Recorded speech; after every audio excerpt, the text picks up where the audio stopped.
안녕하십니까, 박사호입니다. 러시아가 2020년에 완공한 러시아군 정교회 성당입니다. 대조국 전쟁과 러시아인들이 역사적으로 외적에 맞서 싸운 군사적 대첩을 기리기 위해 세워졌습니다. 대조국 전쟁 75주년인 2020년 5월 9일에 완공한 이 성당은 같은 해 6월 14일 봉헌된 뒤 22일 기억과 비통의 날 일반에 개방됐습니다. 성당은 모스크바주 오진초프스키구 애국공원에 위치합니다. 건물의 사이즈도 상징적입니다. 메인 도매의 직경은 19.45m로 승리의 해인 1945년을 상징합니다. 작은 도매의 높이는 14.18m로 소련이 독일군과 밤낮으로 맞서 싸운 1418일을 상징합니다. 부지 면적이 11,000평방미터, 성당 내부의 수용 인원은 6,000명입니다. 성당 내부에는 대조국 전쟁을 묘사한 한 편의 장엄한 서사시가 펼쳐집니다. 나치 독일의 침략에 맞서 러시아인 2,700만 명이 어떻게 조국을 수호했는지 그 역사가 파노라마처럼 전개됩니다. 전장에서 쓰러져간 숱한 영웅들, 불멸의 연대 시민들이 들고 나오는 아버지, 할아버지의 얼굴들이 전시되고 있습니다. 성당 내부 바닥은 나치 독일군으로부터 노획한 전차 같은 장비를 녹인 철로 되어 있습니다. 이 성당에 대해 서구 매체는 부정적입니다. 영국의 파이낸셜 타임즈는 블라디미르 푸틴 대통령이 제정 러시아의 영광과 정교의 전통, 2차 대전 당시 파시스트를 패퇴시킨 역사를 버무린 독특한 이데올로기를 만들어냈다고 평가했습니다. 서구 매체들은 러시아 정교회가 우크라이나 분쟁을 성전으로 시켜 올리고 있다면서 부정적으로 묘사하고 있습니다. 서구 세계는 4월에 러시아 정교회의 키릴 대주교가 푸틴의 전쟁을 정당한 것으로 인정하는 설교를 했다면서 그를 눈의 가시로 보고 있습니다.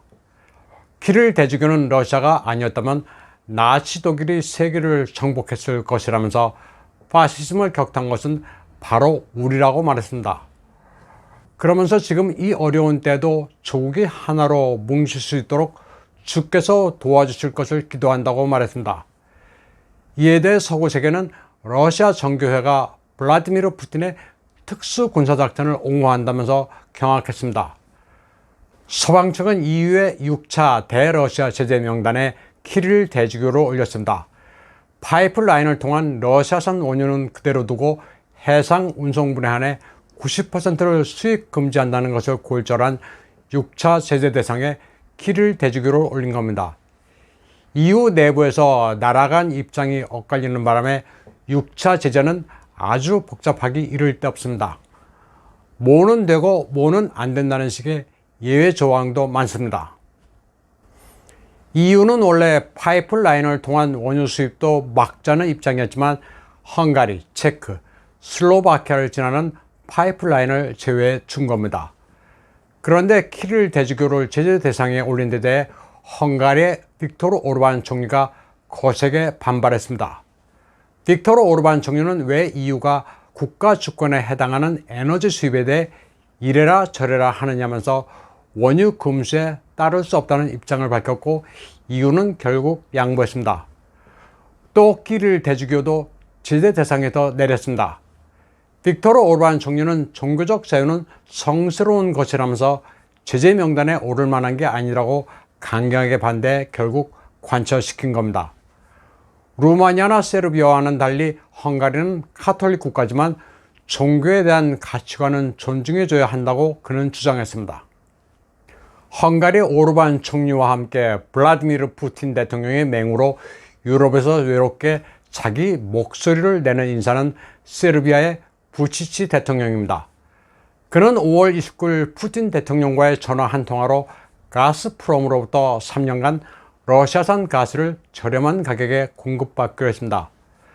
세르비아는 EU 가입을 추진하고는 있지만 국리민복을 위해 EU의 대러 제재를 정면으로 무시했습니다. 부치치 대통령은 6월 1일 취임식을 갖고 새 임기를 시작했습니다. 이 자리에서 부치치 대통령은 공자 가로되 모든 것을 타협할 수 있지만 이상만은 절대 그럴 수 없다는 말을 인용했습니다. 이 말은 논어 차 한 편이 출전입니다. 원문은 三军可夺帅也，匹夫不可夺之也。 군 통수권은 바꿀 수 있어도 남자의 뜻은 바꿀 수 없다는 뜻입니다. 비록 대내외적으로 어렵지만 자기의 이상을 꺾지 않겠다는 결의입니다. 그러면서 부치시 대통령은 자기의 이상이 국민들을 잘 살게 하는 것이라고 말했습니다. EU가 올해 말까지 러시아산 원유 수입의 90%를 줄인다고 해서 시끄러운 가운데 바이든은 제재로 러시아산 원유 가격이 내려가는 틈을 타 저렴한 가격에 수입할 수 있다는 의사를 내비쳤습니다. 바이든은 분유를 포함해 식료품과 휘발유 가격을 잡아보겠다는 자신의 의사를 매체에 밝히면서 이 같은 아이디어를 언급했습니다. 바이든은 러시아의 특수군사작전 때문에 식량과 에너지 가격이 폭등했다고 말했습니다. 우크라이나를 내서 러시아와 대리전을 치르고 있는 미국의 바이든이 왜 이런 소리를 할까? 이해가 안 되실 텐데 저도 사실 이해가 가지 않습니다. 우크라이나 사태는 이런 점에서 아주 특이합니다. 바이든의 이 같은 언급에 대해 크렘린은 즉각 반박했습니다. 미국의 생각과는 정반대로 서방은 저렴한 러시아산 원유를 살 수 없을 것이라고 크렘린 대변인 드미트리 페스코프는 말했습니다. 그는 모스크바가 이익을 보지 않고 원유를 파는 일은 없을 것이라면서 꿈 깨라는 식으로 말했습니다. 서구가 러시아산 원유에 대해 금수 조치를 취하면 가격이 내려가 러시아가 울며 겨자 먹기로 저렴하게 팔 수밖에 없다는 논리는 환상이라는 게 페스코프 대변인의 말입니다. 그는 한 곳에서 수요를 억지로 누르면 다른 곳에 수요가 발생하기 마련이라면서 러시아산 원유 수요는 압도적이라고 말했습니다. 실제로 러시아산 원유는 아시아로 향한 것입니다. 인도 중공이 큰 고객입니다. 특히 인도는 러시아산 원유를 미친 듯이 사들이고 있습니다. 지난해 대비 25배나 구입량이 늘었습니다.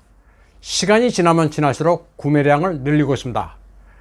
4월에 720만 배럴, 5월에는 2,400만 배럴을 사들였습니다. 3월만 하더라도 300만 배럴을 도입했는데 그 사이 엄청나게 늘린 겁니다. 6월에는 2,800만 배럴을 도입할 것으로 예상되고 있습니다. 지난해의 경우 인도는 한 달 평균 96만 배럴을 수입했으니 올 5월에 2,400만 배럴이면 25배입니다. 러시아에 대한 서구의 제재는 인도를 정유산업의 허브로 만들었습니다. 서방 국가들이 러시아산 원유를 대량 구입한다면서 비난하고 있지만 인도는 이를 무시하고 있습니다. 러시아가 배럴당 70달러 정도의 저렴한 가격에 공급하고 있는데 마다할 이유가 없습니다. 다음 소식입니다. 우크라이나는 키예프 외곽에 참호를 펴면서 방어진을 구축하고 있습니다. 러시아군이 요충지인 세베로도네츠크를 장악하고 결국은 서진에 키예프를 노릴 것으로 판단하고 있습니다.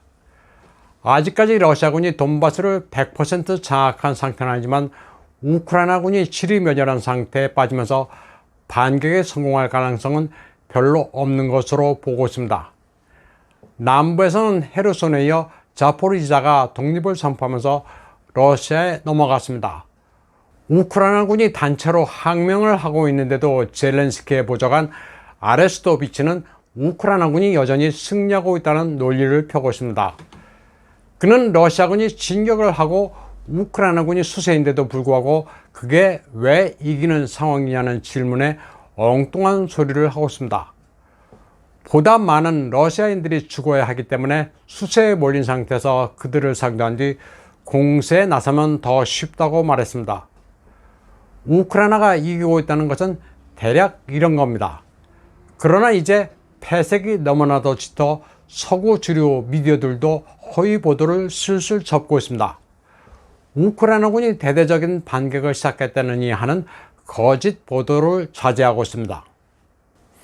한편 바이든은 5월 31일 뉴욕타임즈에 기고한 문장에서 우크라이나에 하이마스 고기동 다연장 로켓은 제공하겠다고 밝히면서 푸틴을 인정하지는 않지만 그가 모스크바에서 실각하도록 밀어붙이지는 않겠다고 말했습니다. 바이든도 젤렌스키를 이용해 러시아를 이기는 것은 불가능하다고 판단하는 것 같습니다. 젤렌스키 역시 러시아가 우크라이나 영토의 20%를 점령했다면서 기가 죽은 상태입니다. 드미트리 페스코프 크렘린궁 대변인은 특수군사작전의 방침에는 전혀 변동이 없다고 말했습니다. 그러면서 미국과 유럽이 지원해 준다는 첨단 무기가 러시아를 향해 사용되는 것은 바라지도 말라면서 전황은 이미 크게 기울어지고 있다는 사실을 알아야 한다고 말했습니다. 젤렌스키는 돈바스 전역에서 매일 60에서 100명이 전사하고 있으며 500명 정도가 부상을 입고 있다면서 전황이 아주 심각하다고 말했습니다.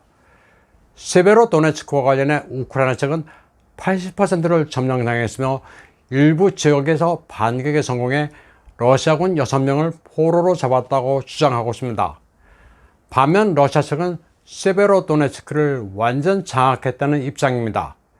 현재 푸틴을 말려줄 수 있는 거의 유일한 인사는 터키의 에르도안 대통령입니다. 여기저기 발을 걸치고 있는 국제정치에 능숙한 플레이어입니다. 나토 회원국이면서 핀란드와 스웨덴에 가입해 강력한 제동을 걸고 있습니다. 터키는 나토 회원국이지만 EU는 가입 후보입니다. 아시아와 유럽에 거친 나라라 유럽의 정체성이 부족하다고 차별을 하는 겁니다. 이런 점이 러시아와도 가까울 수 있는 요인입니다. 에르도안 대통령이 평화를 중재하겠다고 하자 푸틴은 적극적으로 일정을 잡아보겠다는 의사를 밝혔습니다. 그는 바이락타르 무인기 판촉에도 적극적입니다. 바이락타르 제조업체 최고 기술 책임자가 바로 에르도안 대통령의 사유입니다. 터키는 우크라이나에 바이락타르 무인기를 42대나 팔았습니다. 그리고 러시아에도 판매를 타진하고 있습니다. 러시아에서 6월 1일은 어린이의 날입니다. 러시아군이 진주한 우크라이나 지역에서도 어린이날 행사가 벌어졌습니다. 군인들이 어린이들에게 사탕을 나눠주면서 민심을 사로잡고 있습니다. 아조프 대대가 지배했던 암울한 시기와는 달리 어린이들과 주민들의 표정도 밝습니다. 우크라이나는 러시아가 무력으로 영토를 빼앗았다고 주장하고 있지만 정작 주민들은 러시아에 귀속되는 덕에 희망찬 미래를 맞이하게 됐다고 반색하는 표정입니다. 오늘 방송은 여기까지 하겠습니다. 시청해주신 여러분 감사합니다.